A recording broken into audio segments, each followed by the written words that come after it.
lá.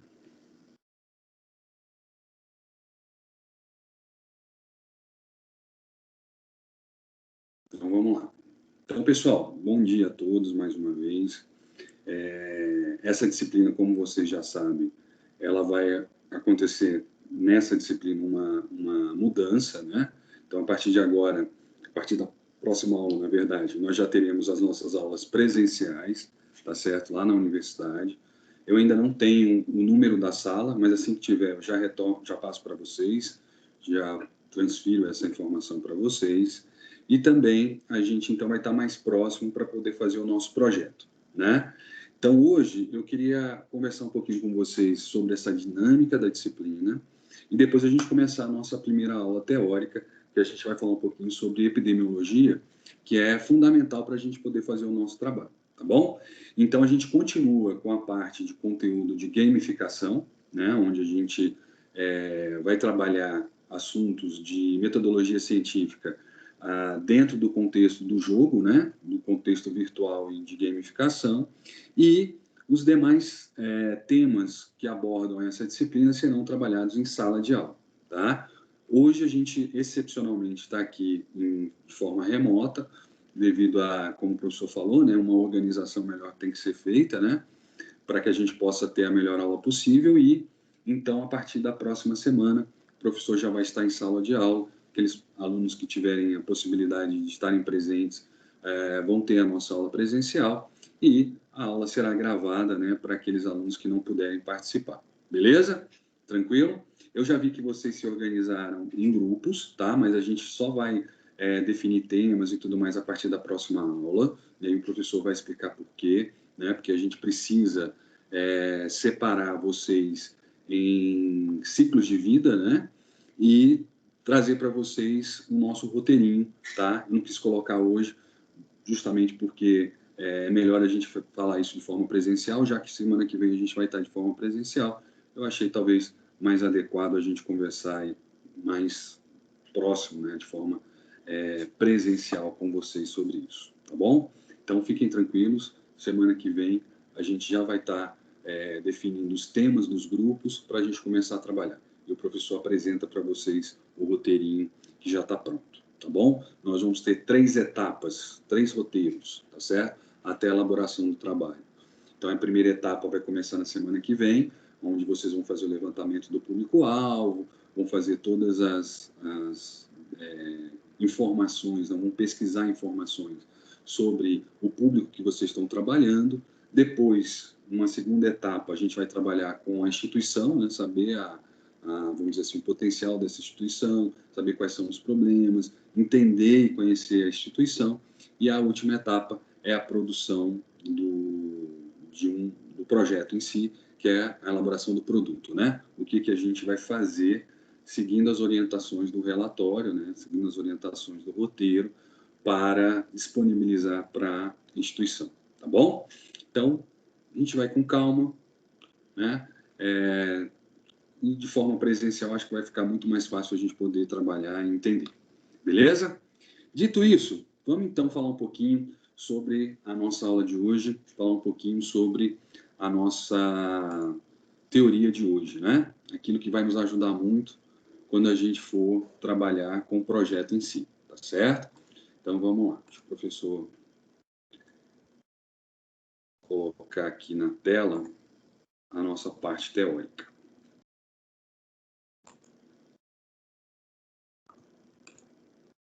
Agora vai. Ok.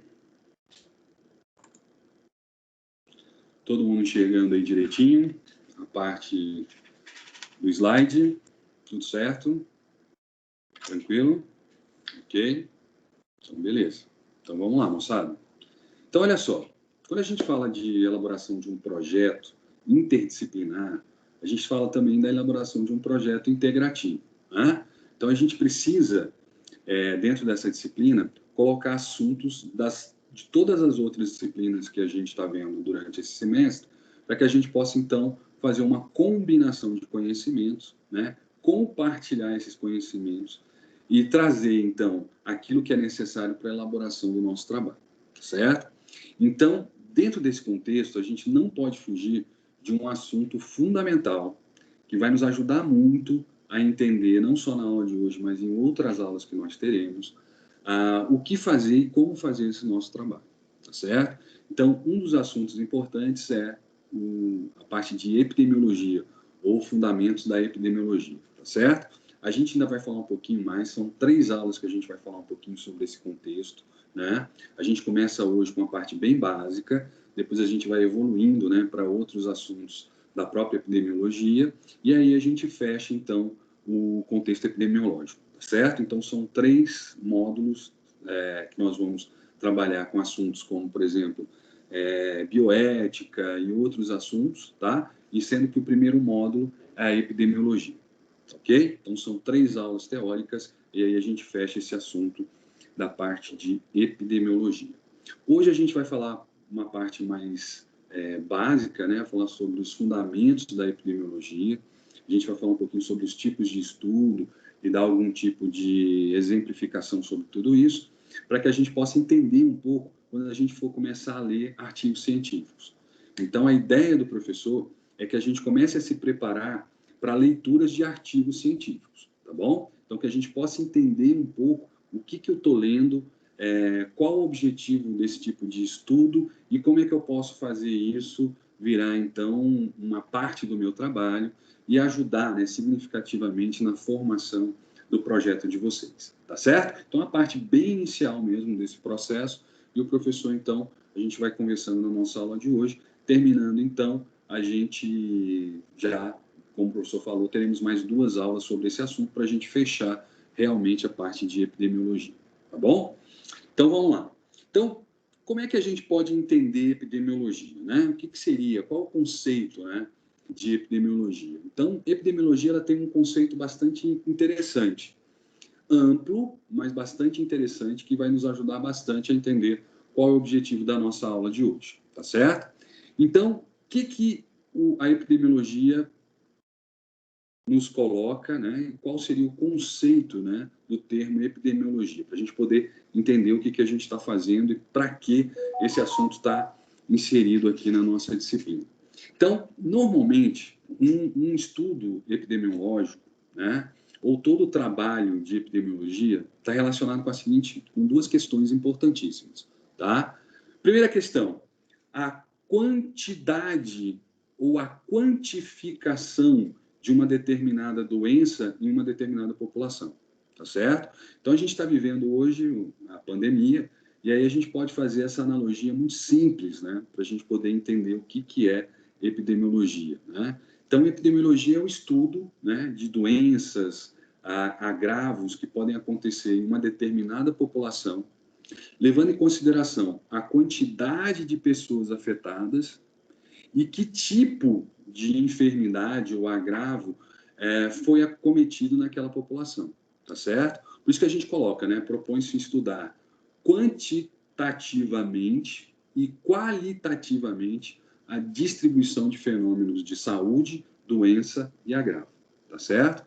Então, quando a gente fala de quantitativamente falando, ou a parte quantitativa do estudo epidemiológico, a gente está falando de contar quantas pessoas foram afetadas por aquela doença ou por aquele agravo, né? E quando a gente fala de qualitativo, né, ou parte qualitativa da nossa pesquisa, a gente está querendo, de alguma forma, analisar e determinar, descrever que tipo de doença você tem, quais são os agravos, né? E quais são as possibilidades de cura ou tratamento que você tem em uma determinada doença, tá certo?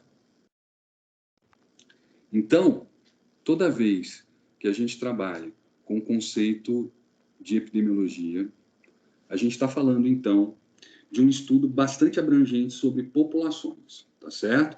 Não necessariamente a gente vai falar só de doenças, a gente também pode falar de saúde, não tem problema nenhum, né? Ver quantas pessoas apresentaram um quadro adequado sobre uma determinada característica, isso também faz parte da epidemiologia. Então, quando a gente fala de epidemiologia, a gente está falando de populações, a gente está definindo, né, que tipo de amostra que a gente vai trabalhar. E isso é fundamental quando a gente fala no estudo de populações, no estudo, né, de enfermidades e agravos, porque o tipo de população, o momento, né, as interações que acontecem com essa população são importantes para a gente poder definir o grau de saúde, de enfermidades e de agravos daquela população, tá certo? Então, todos esses fatores são colocados para que a gente possa entender qual o estado de saúde daquela população, ok? E você tem vários tipos de estudos que vão ser colocados para que a gente possa olhar de forma mais adequada qual o tipo de estudo mais adequado para uma determinada população, para uma determinada enfermidade. A gente vai falar um pouquinho sobre isso na nossa aula de hoje ainda, tá certo? Então, a epidemiologia, além de estudar uma população, ela também vai observar que tipo de agravo essa população está sendo acometida e como resolver, né, esse problema dentro dessa população.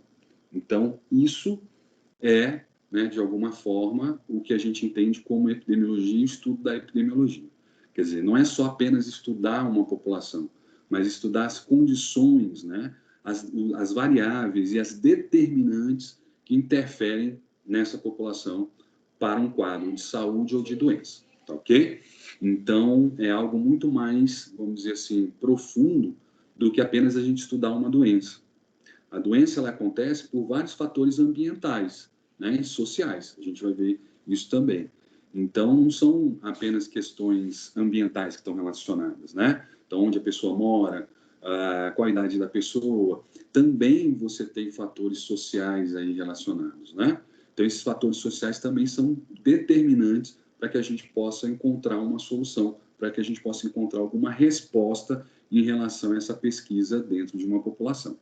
A gente pode fazer um contexto, né, estabelecer um contexto com o nosso trabalho, sempre lembrando que a gente não vai fazer um estudo, né, na verdade que a gente vai fazer um projeto, então ele tem uma pegada um pouquinho diferente de um estudo, mas essa parte epidemiológica ela é igual para todos, tanto para estudo quanto para projeto. E aí, quando a gente fala de parte epidemiológica, a gente está falando do levantamento da amostra da população. A gente precisa, para fazer um projeto ou para fazer uma pesquisa, conhecer muito a fundo a amostra que a gente vai trabalhar, a população que a gente vai trabalhar, né? Por isso, essa primeira etapa do nosso projeto, ela está relacionada com isso, com o levantamento, né, das condições, das variáveis, né, da situação, do estado de saúde de uma determinada população específica. Então, a gente vai trabalhar, por exemplo, com crianças, a gente vai trabalhar com adolescentes, a gente vai trabalhar com adultos, mulheres, né, homens e idosos. Então, cada uma dessas populações vão ter um diferencial. Podem estar morando no mesmo local, podem fazer parte de uma mesma população, porém, a questão fisiológica vai ser o determinante, o condicionante determinante para o nosso trabalho, tá certo? Então, quais são as doenças que mais atingem, né, crianças, uma idade de 0 até 5 anos? Qual as doenças ou agravos que são mais comuns em populações adolescentes, de 12 até 18 anos? Qual são as doenças mais prevalentes em populações do sexo masculino, adultos do sexo masculino, né? E aí, dentro dessas informações, a gente consegue, de alguma forma, gerar alguma resposta para o problema. Então, primeiro, a gente tem que conhecer bastante a nossa amostra, a gente tem que definir essa amostra e estabelecer realmente quais são os problemas que essa amostra pode, de alguma forma, apresentar com maior frequência. A gente vai chamar, então, vocês vão ver a partir da nossa próxima aula, a gente vai utilizar os termos prevalência e incidência. A gente vai saber basicamente o que é isso, tá certo? Então, dentro dessa ideia, né, do conceito de epidemiologia, é importante que a gente conheça profundamente a amostra que a gente está trabalhando, ou que a gente conheça profundamente a população a qual a gente está trabalhando. Beleza? Tranquilo? Tudo certinho? Tranquilo, né? Então, dentro dessa ideia, né, de conhecer profundamente a nossa população, a gente precisa entender conceitos bastante básicos, né, do que é saúde, do que é doença, do que é agravo, para que a gente possa, então, ter uma noção melhor daquilo que a gente está trabalhando, ou aquilo que a gente vai, de alguma forma, tentar responder, tentar, de alguma forma, tratar ou curar, né? Se a gente pode falar assim em termos de epidemiologia clínica. Então, vamos lá. Então, a primeira coisa que a gente tem que entender é o conceito de saúde. Que a gente entendendo o conceito de saúde, a gente pode entender também, de forma reversa, o conceito de doença, né? Então, já há bastante tempo, desde 1946, a Organização Mundial da Saúde estabelece que saúde não é só não ter doença, né? Saúde é muito mais do que isso. Então, saúde está relacionado não só com o bem-estar físico, né? Mas também com condições psíquicas, mentais e sociais. Então, a gente não pode dizer que uma pessoa é saudável se a gente olhar apenas o prisma, né, clínico da pessoa, se ela apresenta ou não algum tipo de enfermidade ou agravo. Muitas vezes, essa pessoa não vai estar em estado de saúde porque as condições socioeconômicas onde essa pessoa está inserida, né, as condições sociais onde essa pessoa está inserida, não são adequadas para gerar, então, um estado de saúde para essa pessoa. Outra coisa também que a gente tem que levar em consideração é que uma pessoa, mesmo tendo um quadro fisiológico metabólico adequado, mesmo ela tendo uma condição de saúde adequada, se ela estiver vivendo num local onde ela está pressionada, onde ela sente medo, né, onde de alguma forma ela está sendo oprimida, essa pessoa também não vai ter saúde. Então, a gente tem que pensar sempre, né, numa tríade quando a gente fala de saúde. Saúde é a parte fisiológica, então a pessoa tem que apresentar realmente um quadro fisiológico adequado, onde ela não vai ter nenhum problema metabólico, nenhum problema fisiológico, mas também ela tem que apresentar um quadro e um ambiente favorável, né, um ambiente saudável, para que ela não venha apresentar nenhum problema psíquico ou mental mais à frente. Então, ela precisa de um ambiente acolhedor, de um ambiente favorável para que ela possa desenvolver a sua vida, para que ela possa desenvolver suas atividades. E a parte socioeconômica também faz parte desse processo, né? Se a pessoa também não tem recursos para se manter, se essa pessoa está num local onde as condições desse local não são favoráveis para a higiene mais adequada desse indivíduo, é óbvio que em determinado momento esse indivíduo vai sair do estado de saúde para o estado de doença, tá? Então, já há algum tempo, desde a metade do século passado, a OMS já estabelece, né, que saúde não é só um quadro de bem-estar físico, mental e social, mas é, de alguma forma, todo o contexto que envolve esse indivíduo, né? Tudo que, de alguma forma, está ligado a esse indivíduo, a essa população. O ambiente, né? Se esse ambiente é um ambiente adequado, se é um ambiente preservado, se essa população consegue sobreviver, né? E ter condições favoráveis para manter a sua sobrevivência durante um determinado período. Então, tudo isso está relacionado com saúde, tá certo? E isso faz parte também do contexto do nosso trabalho. É importante que, num segundo momento do nosso trabalho, que seria a segunda parte do nosso trabalho, quando a gente estiver trabalhando com as instituições, quando a gente estiver realmente observando e analisando as instituições que nós vamos trabalhar, é importante que a gente possa perceber as condições socioambientais, né? Se essas condições são realmente favoráveis para que essa população ali inserida possa, né, de alguma forma, ter saúde. Então, não é só a observação clínica do momento, né, daquela população, mas sim observar o futuro dessa população, essas condições socioeconômicas, ambientais, tudo isso de alguma forma pode não estar gerando uma doença nesse exato momento, mas lá na frente ela pode ser uma precursora de algum tipo de enfermidade ou agravo.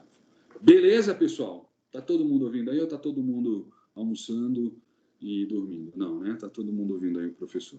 Então, é isso que eu quero mostrar para vocês, muito mais do que apenas a parte de metodologia científica. É mostrar para vocês que todo trabalho que envolve seres humanos, a gente precisa entender esse indivíduo pelo seu todo, né? Pela forma mais holística, vamos dizer assim, possível. O que é isso? É a gente entender esse indivíduo por todas as perspectivas, observando todas as variáveis que podem, de alguma forma, afetar a saúde desse indivíduo, né? Então, é observando o ambiente, se o ambiente é saudável, é observando a situação desse indivíduo, se é uma situação sustentável, né? As relações que acontecem entre esses indivíduos, né? Se elas são relações saudáveis, né? E não só a parte física e fisiológica, né? Se a alimentação é adequada, se a pessoa apresenta algum tipo de enfermidade, não. A gente tem que observar esse processo como um todo, porque tudo isso vai interferir direta ou indiretamente na saúde dessa população. Vai interferir direta ou indiretamente na condição, né, física, mental, no bem-estar dessa população, tá certo? Então, isso é uma coisa que a gente tem que levar em consideração. Vamos mais um pouquinho. Dentro dessa ideia, né, dentro desse conceito, a gente vai falar um pouquinho sobre qualidade de vida, né? Então, até um determinado momento, ali até aproximadamente os anos 80, a gente falava qualidade de vida sempre levando em consideração os fatores mais básicos, né?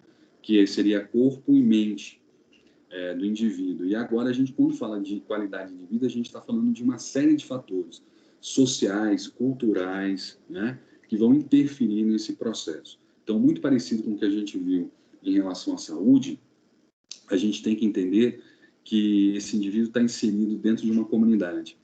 E respeitar a cultura dessa comunidade, respeitar, né, os princípios, tudo aquilo que de alguma forma estabelece, né, os fundamentos daquela sociedade, é de fundamental importância. Então, toda vez que o pesquisador entra em uma determinada população e ele começa a analisar essa determinada população, é importante que a gente tenha, né, um olhar mais observacional, que a gente não tente interferir de forma desnecessária nesses condicionantes, né, nessas variáveis que podem, de alguma forma, determinar aquilo que se espera dentro de um trabalho, tá certo? Então, é importante a gente respeitar a cultura daquele local, a gente respeitar a dinâmica daquele local.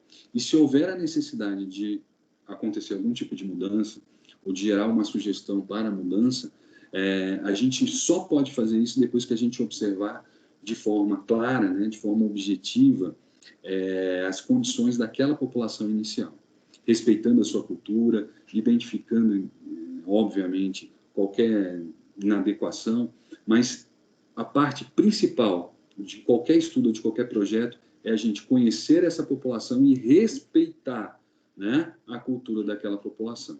A gente vai ter vários exemplos que acontecem, depois a gente vai falar um pouquinho também sobre bioética, e isso está relacionado, né?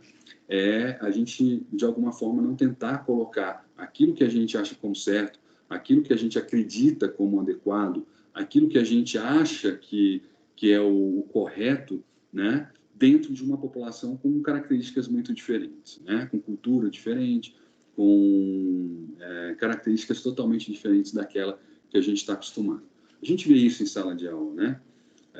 Vocês são relativamente uma população homogênea. O que o professor quer dizer com isso? Vocês têm mais ou menos a mesma idade, vieram de escolas mais ou menos parecidas, né? Mas mesmo assim, dentro de um grupo muito homogêneo, você tem diversidade, você tem diferenças, né? Então, você tem homens e mulheres que já, por natureza, são diferentes, pessoas que moram em localidades diferentes do Distrito Federal, isso vão gerar culturas diferentes, né? Um olhar diferente para cada um dos problemas. Então, por mais homogêneo que pareça essa população, por mais igual que pareça essa população, sempre alguns detalhes vão diferenciar cada indivíduo dessa população, tá certo? E é importante que a gente observe isso para depois fazer algum tipo de alteração, que a gente possa respeitar essa condição, e ao respeitar e conhecer essa condição, a gente vai ter, então, uma forma mais, vamos dizer assim, adequada, né, para gerar algum tipo de alteração ou mudança nessa população. Tá ok? Tranquilo? Então, quando a gente fala de estudos epidemiológicos ou de projetos que vão trabalhar com populações, que a gente pode chamar também de projetos epidemiológicos, a gente está falando de interferir na vida de uma população ou de um grupo que pertence a uma determinada população. Então, para isso, a gente precisa ter um conhecimento bastante profundo, né, sobre o que a gente está fazendo, o que é que a gente quer fazer e aonde a gente está fazendo, com quem a gente está fazendo. Então, isso é fundamental. Por isso que a parte inicial do nosso projeto é conhecer realmente, é ter um arcabouço, que a gente chama, né, de conhecimento, para gerar a possibilidade de mudança, né? Gerar qualquer tipo de alteração dentro daquilo que se conhece, aquilo que se estabeleceu. É isso que a gente está fazendo agora, e para isso a gente precisa de alguns conhecimentos epidemiológicos, tá bom? Então, vamos mais lá um pouquinho. Bem, e aí a gente começa, então, a ter uma visão mais epidemiológica da situação, seja através da elaboração de um estudo, seja através da elaboração de um projeto, né? Então, a gente precisa ter ferramentas, que a gente chama de ferramentas de solidez, né? Ferramentas e fundamentos, né? Acadêmicos, para que a gente possa, então, de alguma forma, entender essa população, estudar essa população e transformar essa população. Tá? Então, quando a gente fala, por exemplo, de estudos epidemiológicos ou de fundamentação epidemiológica, a gente precisa, primeiro, estar baseado em ferramentas já testadas, né?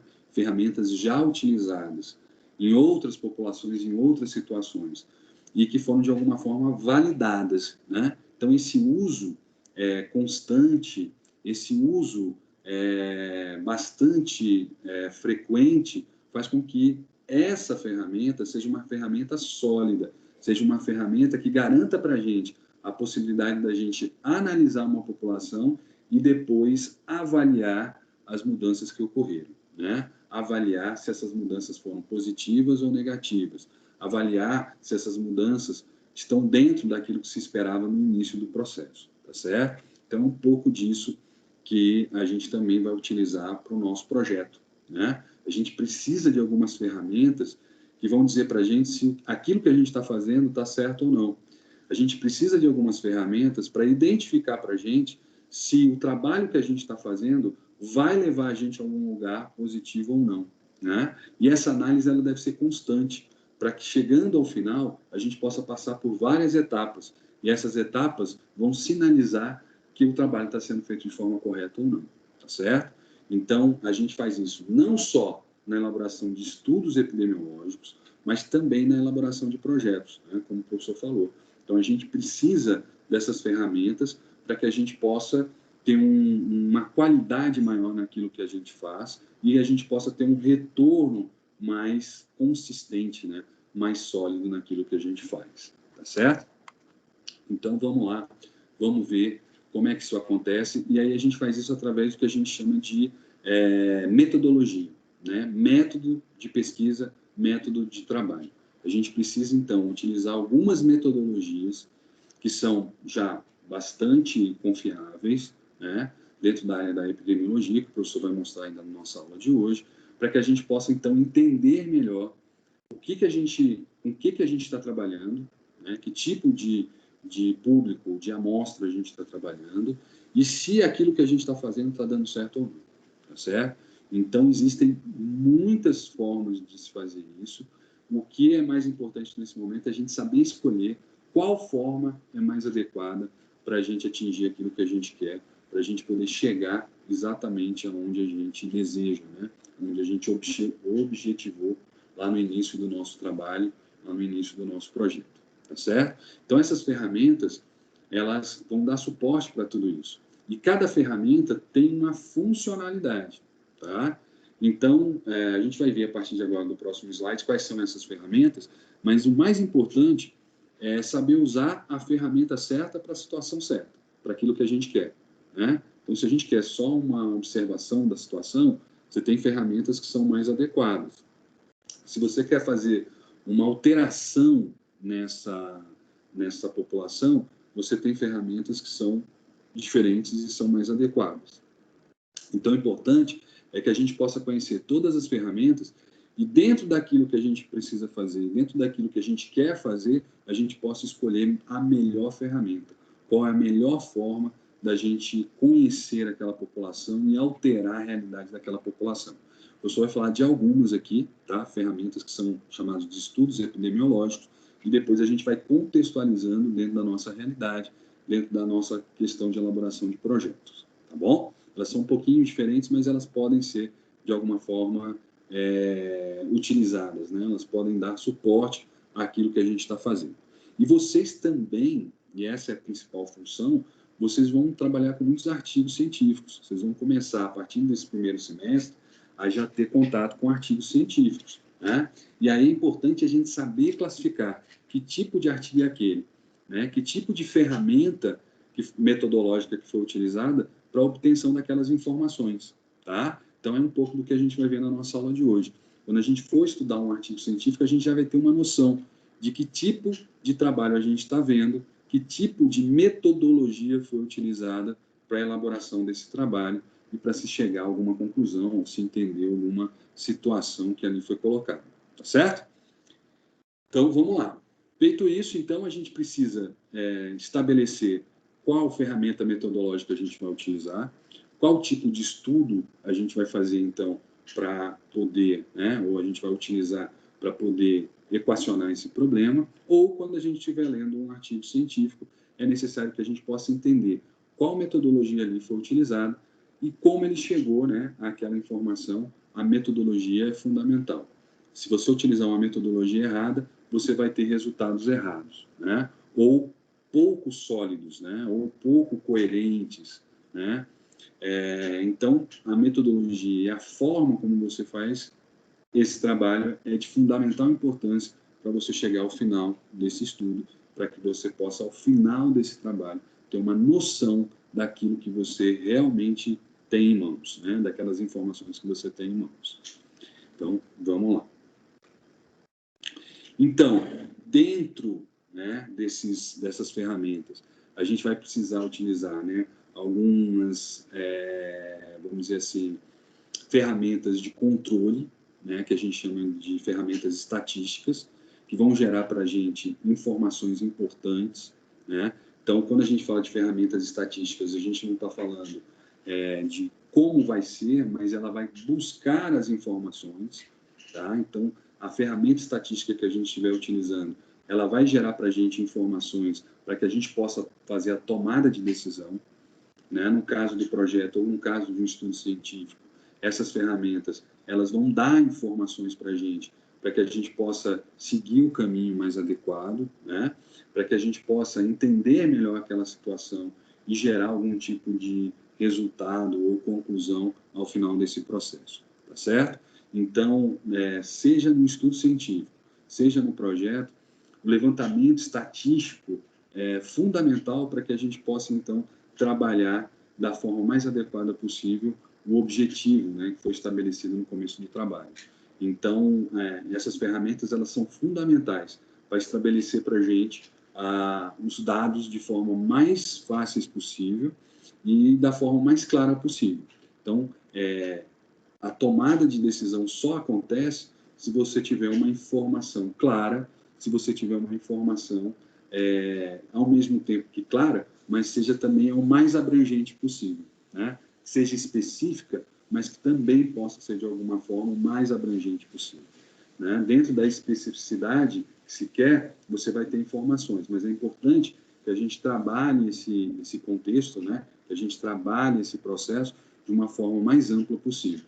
Por isso, a gente utiliza as ferramentas estatísticas, que a gente vai ver algumas mais para outras aulas, mas elas são fundamentais para a geração de informação, tá certo? Então, moda, mediana, não sei se vocês já ouviram falar sobre isso, acho que sim, né?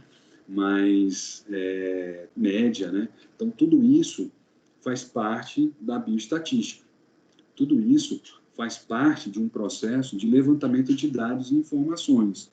Sem informações, a gente não consegue fazer nenhum trabalho, né? A gente não consegue fazer nenhuma tomada de decisão. Então, a gente precisa fazer o resgate dessas informações da forma mais sólida possível, da forma mais adequada possível.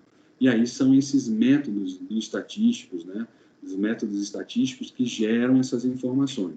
Isso faz uma parte da metodologia, tá? A outra parte é a tomada de decisão. Como é que eu vou fazer esse processo? Como é que ele vai acontecer? Né? Como eu quero que seja feito o desfecho dessa situação? Então, a gente vai falando um pouquinho sobre cada um desses detalhes, né? Cada uma dessas possibilidades através da metodologia, né? Da definição metodológica e da solidez estatística do levantamento das informações. Então, a gente precisa ter ferramentas estatísticas também, né? São termos estatísticos, são equações estatísticas que vão gerar essa informação da forma mais adequada possível, né? Da forma mais clara possível e da forma, né, mais eficiente possível. Beleza? Tranquilo? Vamos falando assim um pouco por cima. Agora talvez a gente entre naquilo que a gente realmente vai, então, apalpar, né? Aquilo que é mais palpável dentro da nossa aula. Então, olha só, pessoal. Quando vocês estiverem lendo um artigo científico, vocês vão, de alguma forma, se deparar com ou artigos do tipo observacionais, tá? Ou artigos do tipo experimentais, tá certo? Então, não tem como fugir. Ou ele é um artigo do tipo observacional, ou ele é um artigo do tipo experimental, tá certo? Claro que você tem vários subtipos, né? Dentro dos observacionais, a gente vai falar sobre todos eles, e a gente também vai falar sobre os experimentais, né? Então, a gente também vai dividir os experimentais em grupos para que a gente possa entender melhor o que a gente está falando e o que a gente está fazendo, certo? Mas pensem basicamente isso. Toda vez que você está lendo um artigo científico, e para vocês fazerem esse projeto, vocês vão ter que procurar bastante artigos científicos, vocês vão se deparar ou com estudos do tipo epidemiológicos, do tipo observacionais, ou estudos epidemiológicos do tipo experimentais, certo? Então, são essas duas grandes, né, esses dois grandes eixos, né, que dividem os estudos epidemiológicos, tá? E, dentre esses eixos, como o professor falou, a gente vai encontrar vários subtipos, né, várias formas diferentes para a gente poder, então, entender o artigo científico e utilizar a melhor metodologia. Na verdade, o tipo de artigo científico nada mais é do que a metodologia que a gente está utilizando, né? Qual tipo de ferramenta metodológica a gente escolheu para obter essas informações, para conseguir, né, essas informações. Beleza? Tranquilo? Vamos lá, vamos dar uma olhadinha em cada um deles, tentar entender um pouco, para a gente poder, na hora que estiver lendo um artigo científico, a gente poder visualizar que tipo de estudo a gente tem ali na mão e o que isso vai nos ajudar naquilo que a gente quer, tá certo? Essa é a nossa ideia. Então, vamos lá. Você tem, como o professor falou, dois tipos de básicos, né? Dois eixos básicos de estudos epidemiológicos. Os observacionais e os experimentais, tá? Dentre os observacionais, a gente vai ter aí mais subgrupos, tá? São os descritivos e os analíticos, tá? E o professor vai explicar direitinho tudo isso sem problema algum. Nos experimentais, a gente tem um ensaio do tipo aberto, né, que é muito mais comparativo, o professor vai falar, e os ensaios randomizados, que também são comparativos, mas eles seguem uma metodologia totalmente diferente, tá certo? E aí a ideia é a gente falar um pouquinho sobre isso. Então, vamos lá, vamos ver cada um desses estudos, falar um pouquinho sobre isso, contextualizar, e depois a gente vai passando estudo a estudo até entender cada um deles, tá, moçada? Então, se tiver alguma dúvida aí, por favor, não percam tempo, levantem a mãozinha ou perguntem, pode abrir o microfone, fica à vontade, que é importante a gente entender essa parte até para o começo do trabalho da gente, que é a leitura de artigos científicos. Então, vamos lá. Então, se eu pegar um artigo científico, tá, que ele não interfere na situação, ele apenas observa essa situação, tá, e descreve essa situação.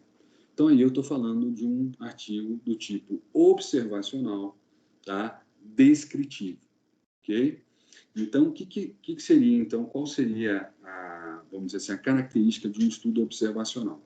A pessoa não vai interferir naquela situação. O pesquisador vai pegar uma população, vai ver o que está acontecendo com aquela população, qual o problema que ele, de alguma forma, objetivou ali, né, focou para fazer parte do seu trabalho, mas em momento algum ele vai gerar qualquer tipo de alteração daquela realidade. Ele apenas vai descrever essa realidade, tá certo?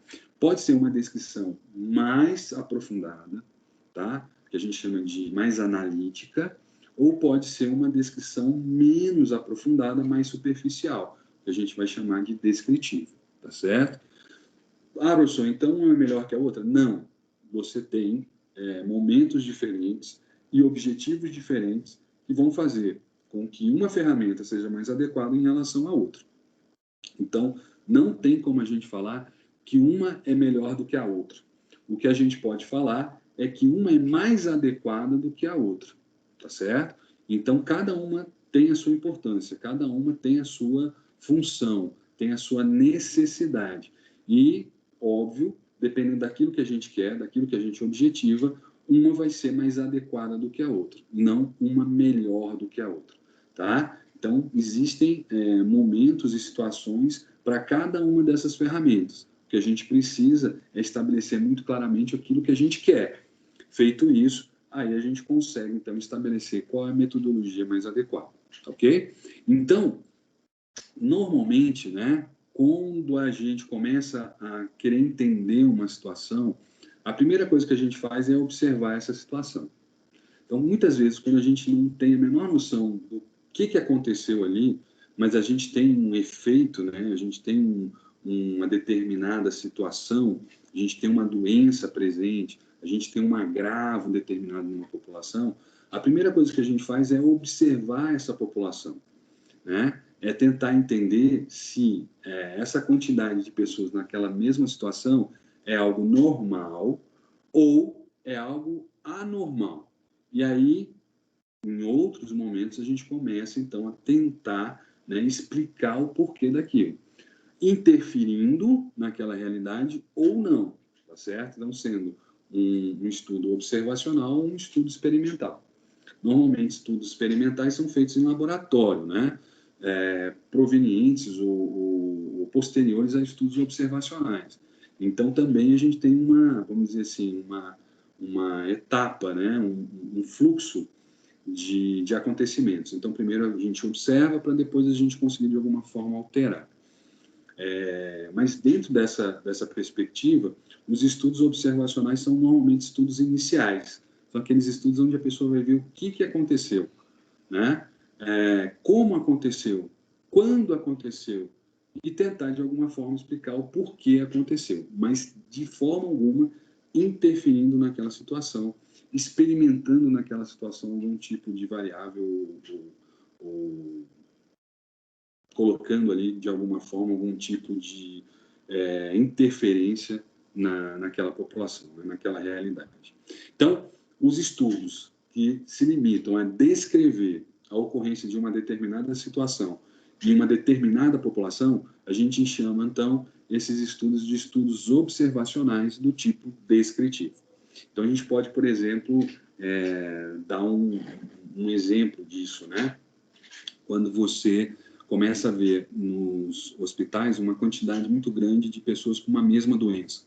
Então, por exemplo, a gente pode fazer essa observação, por exemplo, com a dengue, vamos dizer assim, né? Então, em um determinado momento, a gente percebe um aumento da incidência, né, de casos de dengue, né, de número de pessoas infectadas com a dengue. Então, é legal que, num primeiro momento, a gente faça um estudo observacional descritivo. O que é isso? Que a gente possa observar o seguinte: onde essas pessoas moram? Será que todas elas moram no mesmo local? Ou locais próximos? Né? Elas foram infectadas em momentos diferentes? Em locais diferentes? Elas fazem as mesmas atividades? Têm, né, uma mesma condição socioeconômica? Elas apresentam algum tipo de outra enfermidade que possam, de alguma forma, facilitar essa enfermidade de estudo? Então, tudo isso, você faz esse levantamento através do que a gente chama de estudos observacionais, tá? Normalmente, a gente consegue fazer isso através de estudos descritivos. Se a gente quiser saber se de uma outra forma, como aconteceria, aí já não é mais observacional, porque aí a gente vai ter que interferir nessa situação.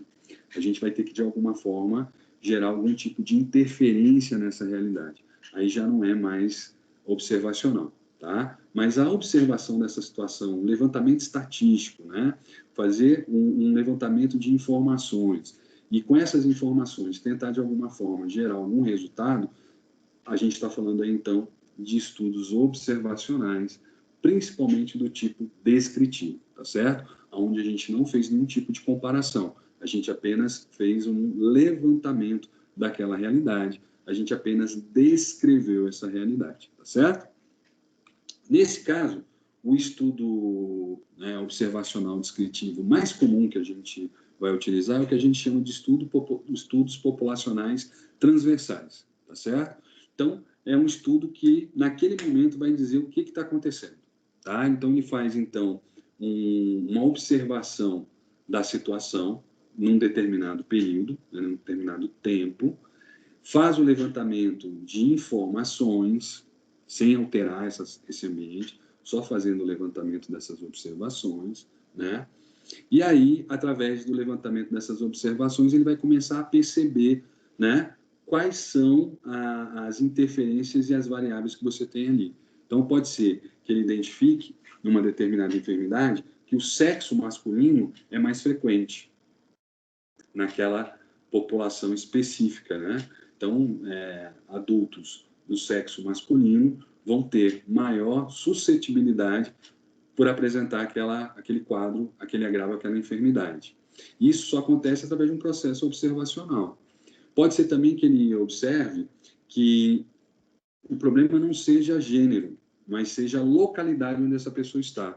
Então, pouco importa o gênero dela, pouco importa a designação, né, de gênero dela. Então, você vai ter mulheres, você vai ter homens, mas o que, de alguma forma, faz a ligação entre esses casos é o local onde eles estão, né? Então, nesse local, nessa circunferência geográfica, você tem maior incidência de casos de uma determinada doença, independente do tipo de gênero que você vai encontrar.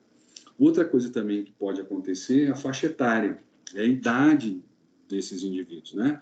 Pode ser que em uma determinada idade você tenha uma maior incidência dessa doença. E aí, pouco importa onde essa população está, em termos geográficos, pouco importa qual o gênero dessa população, mas o que é determinante, ou a variável determinante desse processo, seria a idade, né, a faixa etária dessa população. Ok? Então, é no estudo observacional que a gente consegue entender isso. São o levantamento de dados, a observação da situação e aí a determinação, né, do que está acontecendo é que estabelece um estudo do tipo observacional descritivo, que a gente pode chamar então de estudos populacionais transversais, tá certo? Então a gente faz esse estudo nessa população por um tempo determinado e a gente consegue de alguma forma determinar quais foram, né, as principais causas do aparecimento daquela enfermidade, quais são as situações que, de alguma forma, vão tornar aqueles indivíduos mais suscetíveis ao aparecimento daquele agravo, daquela situação. Perfeito, moçada? Deu para entender? Tranquilo? Então, toda vez que vocês pegarem um estudo que faz o levantamento da situação de uma população, num determinado prazo, num determinado tempo, tá certo? A gente pode dizer, então, que isso é um estudo populacional transversal, tá? Então, ele vai fazer o levantamento de tudo aquilo. Ele vai ver uma determinada doença, quais são os indivíduos mais suscetíveis para aquela determinada doença, tá? E aí, através dessas informações, é que você consegue, de alguma forma, determinar essa situação. Existem algumas enfermidades que, como a gente falou, né, elas estão muito mais ligadas à circunferência geográfica, outras à idade, outras a sexo, né, a gênero, vamos dizer assim. Então, a gente consegue, de alguma forma, determinar populações mais suscetíveis através disso. Isso não quer dizer que terminou o estudo, você pode depois pular para um nível mais interessante, mais experimental, mas, num primeiro momento, o estudo observacional tem o seu valor justamente para você fazer o levantamento das variáveis e tentar determinar uma parcela dessa população que é mais suscetível para aquela enfermidade, tá certo? Então, a gente pode pegar, por exemplo, doenças, né? Por exemplo, o sarampo, que é uma enfermidade, né? Ela está muito mais ligada à questão da faixa etária, né? Então, é muito mais comum você ver o acúmulo, né? Ou a correlação entre a população e essa enfermidade relacionado à faixa etária, né? Você tem, por exemplo, as doenças cardiovasculares, elas estão muito mais relacionadas com dois fatores, com o gênero, e aí a gente vai ver que homens são mais suscetíveis a ter esse tipo de enfermidade, e faixa etária, né? Então ela já complica um pouquinho. A gente está falando aí de faixa etária e gênero. Então, homens numa determinada faixa etária são muito mais suscetíveis a apresentar essa enfermidade do que o contrário, né? Do que outras populações no mesmo local, na mesma situação.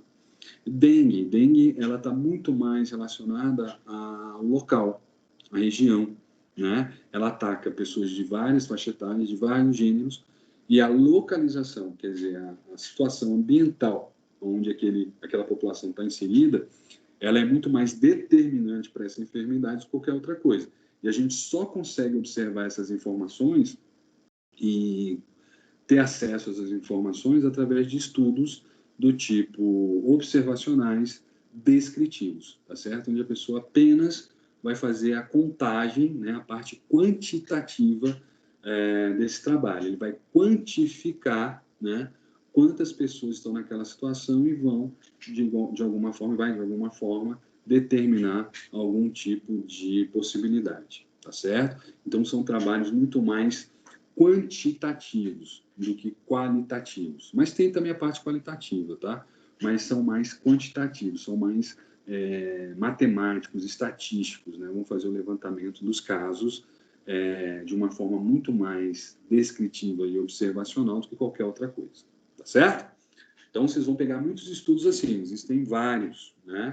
Onde as pessoas falam, crianças numa faixa etária de tal, vão apresentar mais essa doença. Com certeza, a gente está falando aí de um estudo observacional, populacional, transversal, né? Já que ela determina também, se determinar também um determinado período ou momento, tá? Se for uma foto daquele momento. Aí a gente está falando de estudos populacionais transversais. Se ela pegar a longo prazo, aí a gente está falando de estudos mais analíticos que a gente vai ver mais para frente, tá certo? Então, estudos populacionais que estão vendo a realidade naquele momento são chamados de estudos populacionais transversais. É um tipo de estudo observacional do tipo descritivo, tá certo? Beleza? Todo mundo aí prestando atenção? Tá bom. Vamos lá, vamos para o próximo, tá certo? A próxima classe, a próxima característica.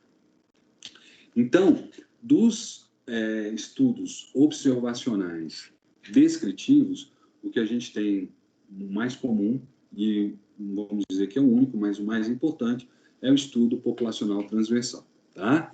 Agora, se a gente quiser ter uma noção maior sobre aquela determinada enfermidade, se a gente já conhece quais são os parâmetros, né, que estão envolvidos naquela determinada enfermidade, é de fundamental importância que a gente possa fazer ações comparativas, que a gente possa, então, tirar algumas dúvidas daquilo que a gente já tem. Será que realmente está relacionado com o local onde as pessoas moram? Será que realmente a gente pode dizer que é o sexo ou o gênero que é a parte mais importante, o fator mais importante para o desencadeamento dessa enfermidade? Será que a gente pode dizer que a faixa etária é determinante para esse tipo de enfermidade? Para a gente fazer isso, a gente precisa fazer estudos comparativos, tá? Que a gente vai chamar aqui de estudos observacionais analíticos.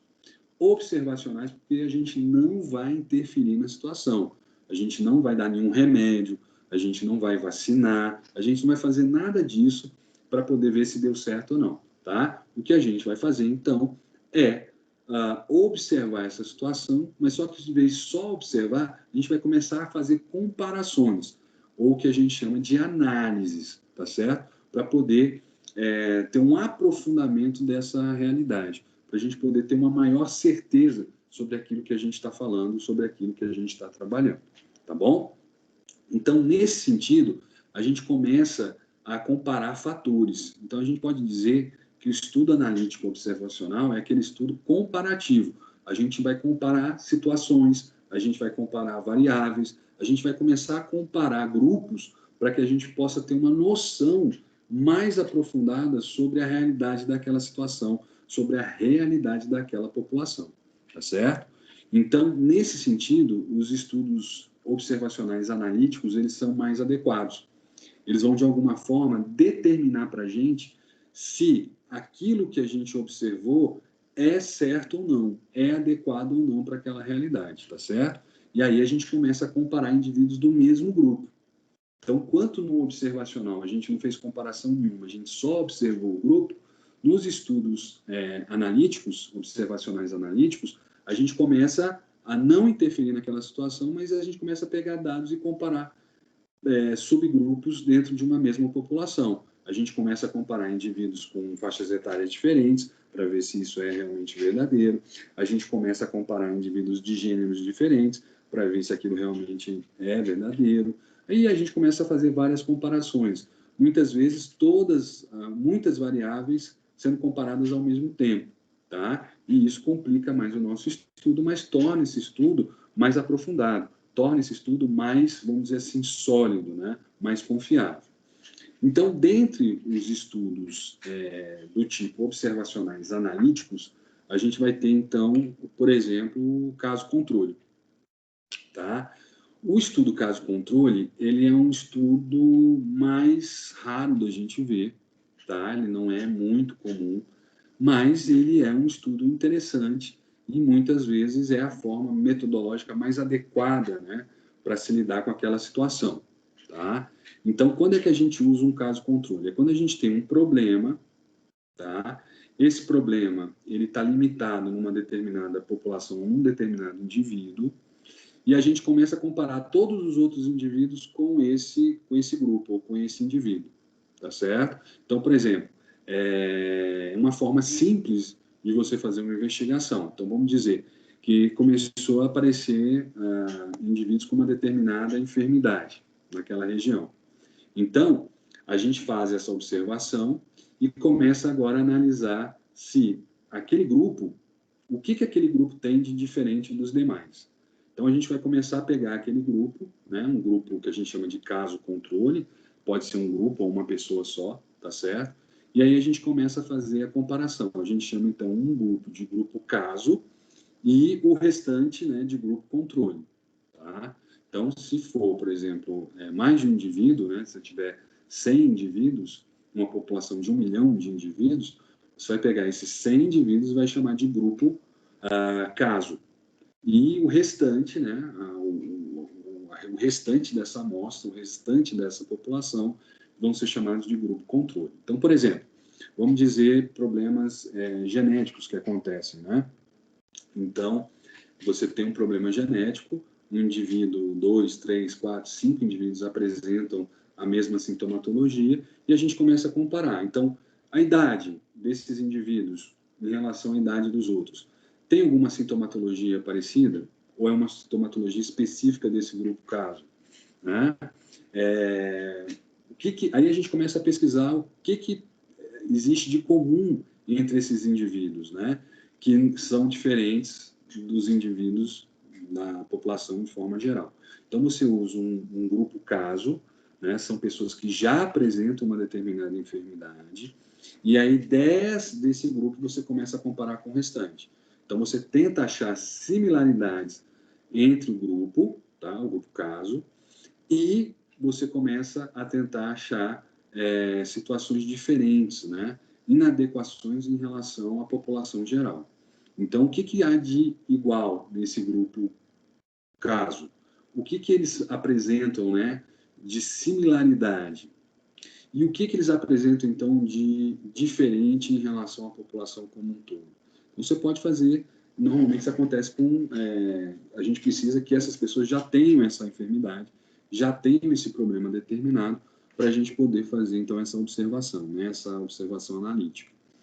Então, a gente vai começar a perceber de forma comparativa, né, o que há de comum e o que há de diferente entre essas duas populações. E entre essas populações, entre a própria população caso, o que há de similar entre elas, para a gente poder tentar chegar a algum tipo de conclusão, tá certo? Então, o estudo observacional descritivo, ele não compara, ele só faz o levantamento da realidade. Os estudos observacionais analíticos são comparativos, porém, eles estabelecem ali, no caso do caso controle, um grupo restrito de pessoas que já apresentam uma determinada enfermidade ou problema, vendo as similaridades entre eles e as diferenças entre o todo, como a gente já falou aqui algumas vezes. Beleza? Então, toda vez que você pegar um estudo científico que fala de uma determinada enfermidade, né, de casos que são, muitas vezes, de pessoas de locais muito diferentes. Então, uma pessoa no Brasil, uma pessoa na China, uma pessoa nos Estados Unidos, uma pessoa na Europa. Tá? Então, essas 4 pessoas apresentam a mesma sintomatologia, portanto, apresentam a mesma doença. Ok, o que há de igual entre eles e o que há de diferente deles em relação à população mundial ou à população ali daquela, da área próxima, né, onde esses indivíduos apareceram. Então, a gente começa a fazer o que a gente chama de estudo caso-controle, tá certo? É um determinado problema que eu começo a comparar com a população em geral, ok? Outro estudo observacional analítico, que a gente vai ver muito também acontecer, é quando a gente não tem um problema já na nossa mão. Então, se lembra lá que o caso controle, eu já tenho a doença, eu já tenho o que eu quero estudar. Então, eu já tenho ali indivíduos que apresentaram a doença e agora eu vou fazer, então, uma análise, uma comparação com a população em geral.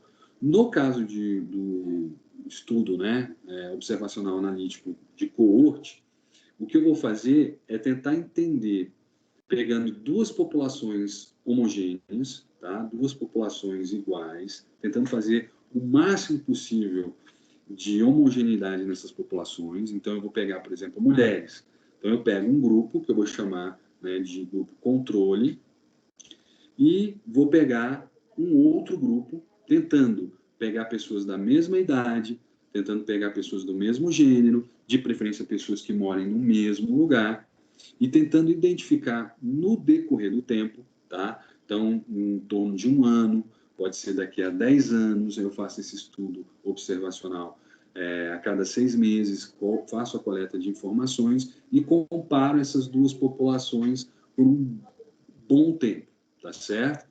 Então, eu tento, de alguma forma, pegar grupos homogêneos, sem que eles tenham já apresentado essa doença, ou essa enfermidade, e no decorrer do tempo eu tento ver qual grupo apresentou maior incidência de uma determinada doença, ou foi, de alguma forma, apresentando algum tipo de agravo, e tento analisar numa outra esfera, né, com um outro grupo de indivíduos, para tentar saber se essa enfermidade vai acontecer ou não. Então, a gente pode, por exemplo, um estudo muito simples, né, muito comum, a gente vê o efeito do tabaco na saúde humana.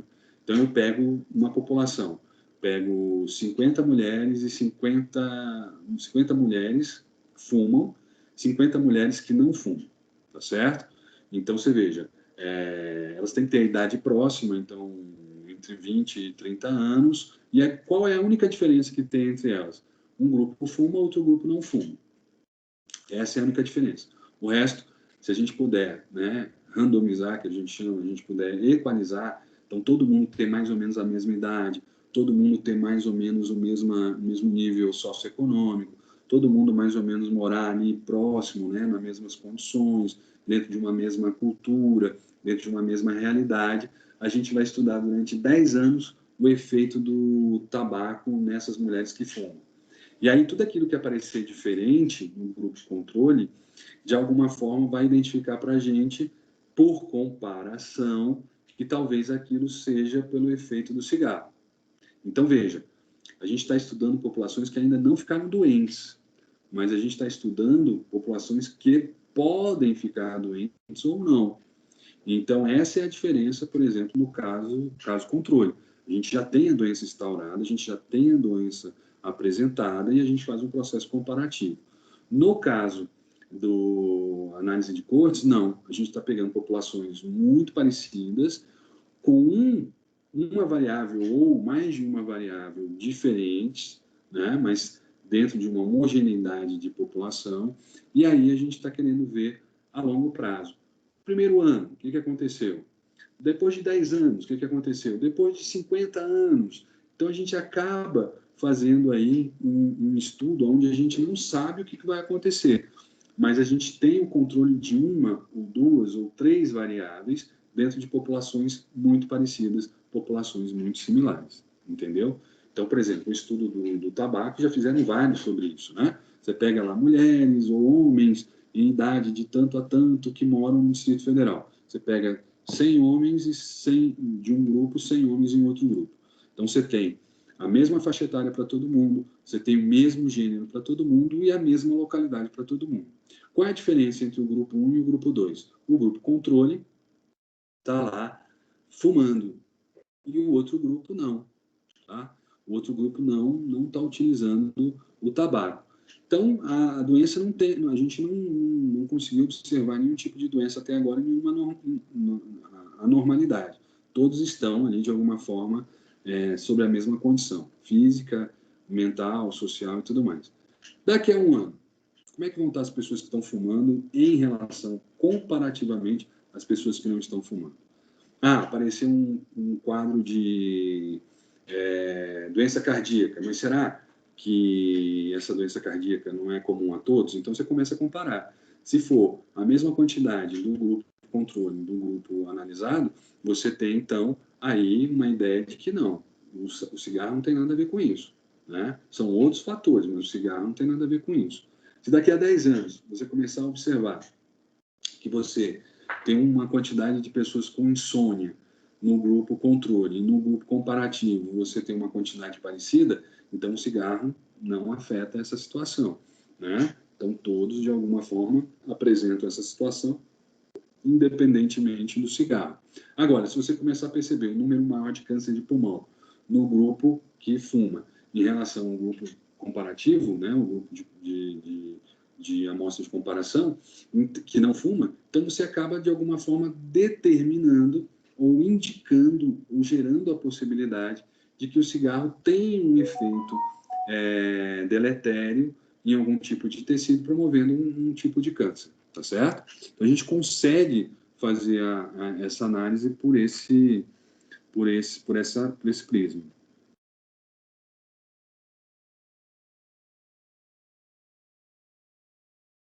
Isso, exatamente. Ana, é exatamente isso que você colocou, tá? Então, a gente faz o estudo de coorte quando a doença não está instalada ainda, tá? Quando a doença está instalada, a gente usa o caso controle.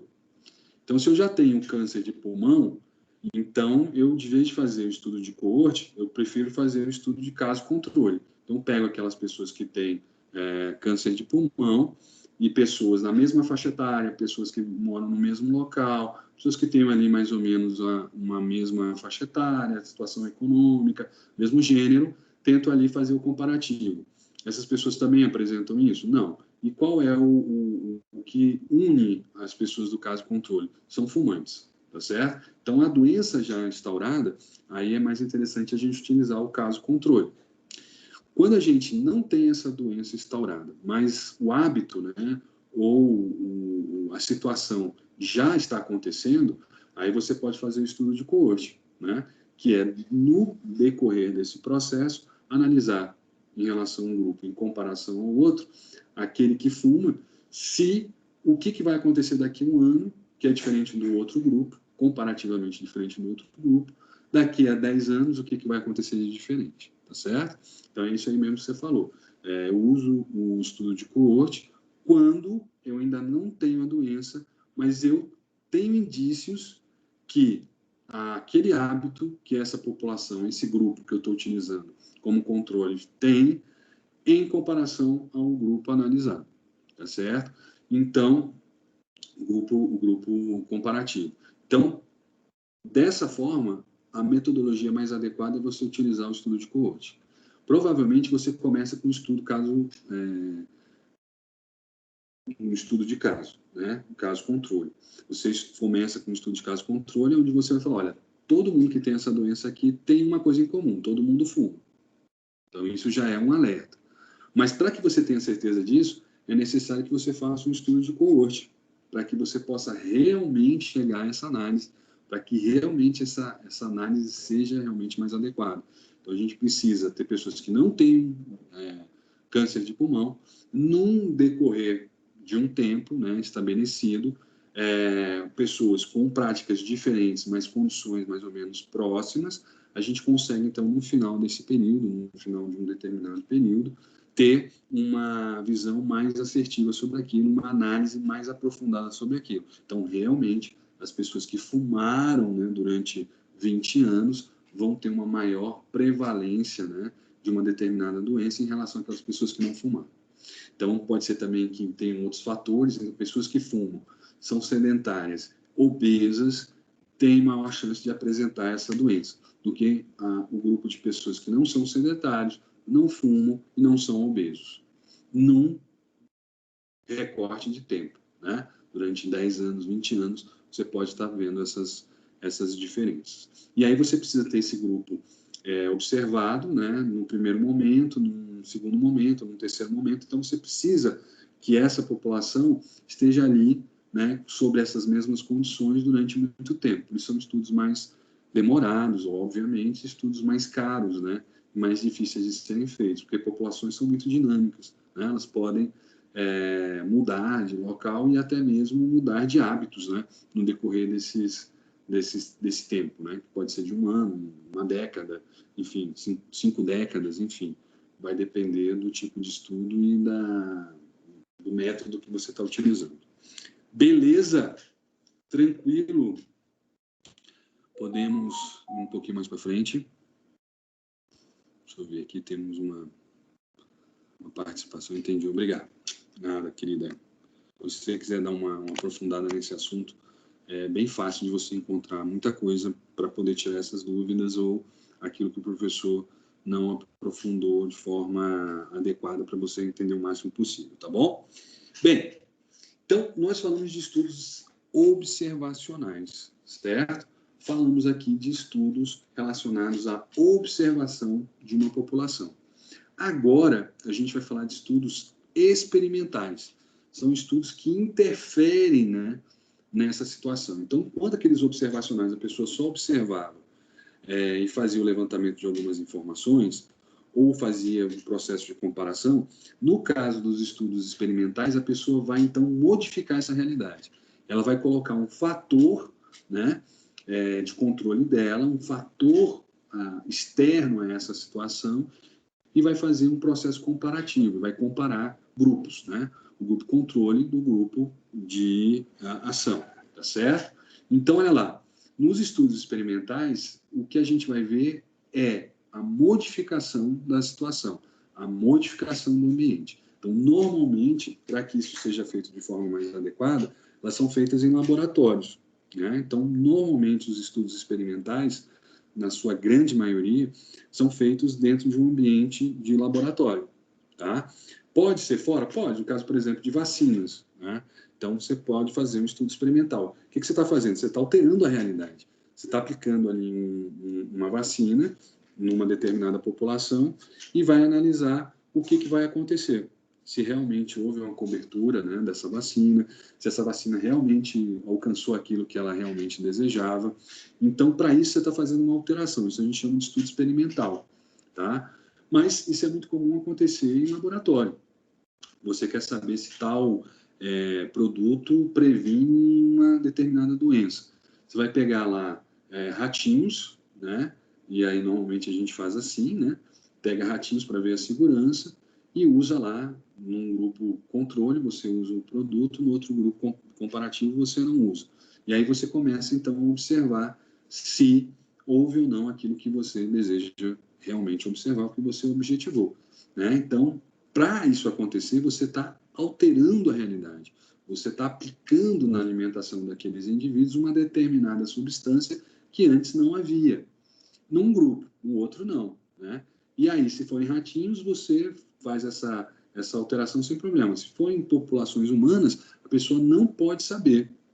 Ela tem que achar que, durante aquele tempo todo, ela consumiu aquele alimento, né, sobre uma determinada quantidade, e porque isso também tem um fator, né, psicológico que pode fazer algum tipo de alteração no resultado. No caso do ratinho, não, mas no caso de seres humanos é fundamental que você possa ter essas informações. Agora, também a gente tem que levar em consideração que esse tipo de estudo ele precisa passar por um comitê de ética, que a gente vai falar mais lá na frente, tá?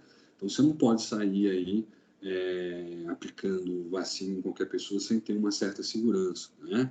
Sem saber se foram feitos estudos anteriores, laboratoriais, depois em uso de animais ou não, mas que você gere uma certa segurança da estabilidade daquela substância e da inocuidade daquela substância em relação às pessoas que vão tomar, né? Então, a gente precisa, quando trabalhar com seres humanos, ter um cuidado maior e ter também uma maior segurança, né, dentro desse processo. Então, os estudos experimentais têm essa característica, elas vão alterar a situação, elas vão, de alguma forma, modificar a situação, tá certo? Então, tem estudos experimentais do tipo ensaio aberto, onde a pessoa toma uma determinada droga ou faz o consumo de um determinado alimento, sabendo que ela está consumindo aquilo ali. Nesse caso, não é o mais adequado a gente trabalhar com seres humanos, tá? O ensaio aberto ele é utilizado em pouquíssimos casos, quando eles são muito mais comparativos do que qualquer outra coisa. Então, por exemplo, você pode fazer uma alteração com pessoas que têm doença de um mesmo produto com pessoas de doenças diferentes.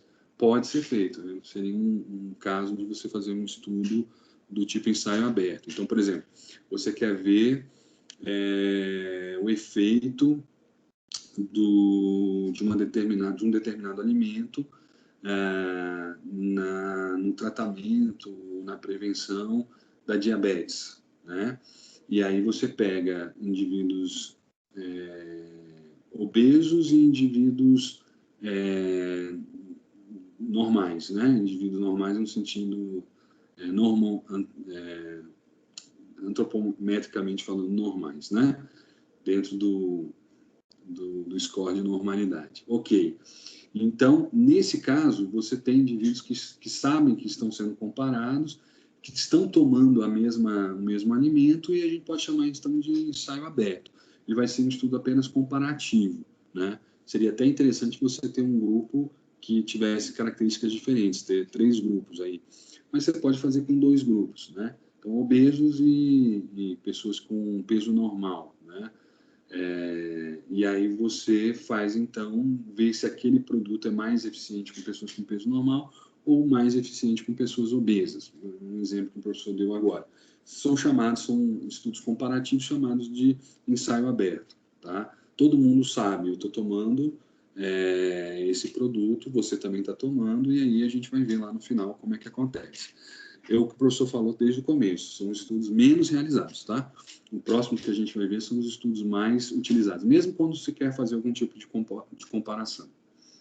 Então, o próximo são os ensaios randomizados, esses sim são os mais utilizados, tá? Então, são estudos do tipo experimental, bastante utilizados, e que são utilizados para que você possa fazer um processo comparativo, tá? Então, você vai falar o seguinte, olha, eu vou dar aqui um suplemento para uma determinada pessoa e quero ver o crescimento de massa muscular. Você dá esse produto para uma determinada população, de preferência, quando a gente fala de randomização, elas devem ter condições muito próximas, então devem ser pessoas da mesma faixa etária, de preferência do mesmo gênero, que vivam em condições socioeconômicas muito próximas, né? Tudo isso, de alguma forma, vai melhorando a metodologia do estudo. E aí você dá para um público, né, o suplemento, e para outro não. Você pode dar um placebo, um produto que não tem efeito nenhum. Só que ninguém pode saber, nem o pesquisador pode saber qual grupo está tomando o suplemento e qual grupo está tomando o placebo, tá certo? E muito menos quem está tomando, porque você pode ter efeitos aí psíquicos, né, efeitos relacionados com essa informação que podem gerar uma diferença depois comparativa. Então, todo mundo, de alguma forma, está achando que está tomando aquele determinado alimento. E aí, num determinado tempo, você faz essa análise. Houve efeito no grupo controle? Houve efeito no grupo comparativo? A gente consegue determinar que outras variantes não estão presentes nessa situação? A gente conseguiu, de alguma forma, retirar o máximo possível de possibilidades de intervenção nessa situação? Se a gente conseguiu fazer isso, a gente pode dizer, então, que o ensaio randomizado foi bem feito. Então, você tem um estudo experimental, onde você não vai observar aquela situação, você vai interferir naquela situação, né? Você vai randomizar no seguinte sentido, você vai ter condições de 2 grupos ou mais com as mesmas condições, né? Com uma situação, com grupos muito homogêneos, tá? E você consegue fazer, então, esse processo comparativo de forma muito mais eficiente, de forma muito mais fidedigna, tá? Porque você consegue tirar o máximo possível de possibilidades de alteração desse processo, né? Você consegue deixar esse processo mais focado realmente no suplemento, naquilo que você quer entender. Porque idades diferentes vão gerar metabolismos diferentes, então você não vai poder ter uma conclusão muito adequada. Gêneros diferentes vão gerar metabolismos diferentes, então você também não vai ter uma situação tão adequada. E idades, como a gente falou, vão gerar variáveis diferentes, condições socioeconômicas, condição, se a pessoa é sedentária ou faz algum tipo de atividade. Quanto mais a gente puder equalizar, homogeneizar essas duas populações para análise, melhor será, tá certo? Mais eficiente será esse processo, mais adequado será o processo comparativo, o processo analítico, tá certo? E por haver uma alteração da realidade, uma alteração do ambiente, a gente vai chamar então de experimental, tá certo? Então não são condições controladas, né? Normalmente se faz isso em laboratórios ou em estudos onde você possa controlar melhor essas populações, tá certo? Aí a gente chama então de estudos experimentais do tipo ensaio randomizado, né? Se a gente conseguir fazer isso, seria um ensaio randomizado. Se não, se for só um estudo comparativo, aí talvez seja mais um ensaio aberto, mas como o professor falou, ensaio aberto é menos comum, não é tão utilizado, não é tão, vamos dizer assim, usado para se fazer esse processo comparativo. Tá certo? Tranquilo? E é isso, galera. Então, quando agora a gente for pegar um artigo, vocês vão ver lá na metodologia que ele fala assim, esse é um estudo populacional, transversal, né? Então, você já vai começar a entender mais ou menos o que ele está querendo dizer ali, para onde vai aquele estudo. Ele vai dizer, esse é um estudo de coorte, né? Realizado com a população tal, de tanto a tanto tempo, então você já vai entender mais ou menos o que é. Não, esse é um estudo caso controle, então a gente já sabe que a doença já está instaurada, o que eu vou fazer é só o comparativo entre doentes e não doentes, né? Então, dessa forma, a gente consegue entender melhor o artigo científico que a gente vai trabalhar, né? A gente consegue, de alguma forma, entender essa metodologia e tornar essa metodologia mais eficiente, né? Mais sólida, dentro dos resultados. A gente pode ser mais crítico, né? Então, falar, olha, esse estudo aqui, poxa, era melhor ter feito um estudo de coorte, não um estudo de caso, controle, né? Nesse estudo aqui ele fez um estudo, um ensaio aberto, poxa, era melhor ter feito um estudo randomizado, seria muito melhor, seria muito mais adequado para essa situação. Então, a gente começa a ter um olhar mais crítico e consegue, de alguma forma, entender melhor aquilo que a gente está lendo, né? Aquilo que faz parte do processo de levantamento de informações para o nosso trabalho. Beleza, moçada? Tranquilo? Deu para a gente entender um pouquinho melhor? Eu sei que essa dinâmica ela acontece muito melhor em sala de aula, quando a gente consegue colocar alguns vídeos, consegue colocar algumas informações a mais, né? Essa interação ela acontece de forma melhor. Então, dentro desse processo, a partir da próxima semana, nós não teremos mais, né, se Deus quiser, aulas remotas. Nós teremos aulas presenciais, tá certo? Lá na universidade, a partir das 11h30 da manhã. Como o professor já falou no início, Por enquanto, eu não sei se a gente já tem uma sala, mas fiquem tranquilos que até a semana que vem, provavelmente até quarta-feira, quando a gente vai se encontrar, nós já teremos essa sala para a gente poder repassar para vocês, tá bom? Espero que essa informação tenha sido importante para vocês, espero que a gente possa caminhar, né, com essas informações durante a nossa disciplina e lá no final a gente poder entender melhor o que é essa metodologia científica, o que são tipos de estudos científicos, falar um pouquinho sobre bioética, bioestatística, falar sobre conceitos da epidemiologia, justamente para a gente poder ter uma noção melhor do que é o processo acadêmico científico. Beleza? Então, moçada, valeu, Suelen, obrigado aí pela atenção. Essa aula está sendo gravada, falar nisso, eu até desgravar ela agora. E estará disponível para todos vocês assim que vocês quiserem observar, tá bom?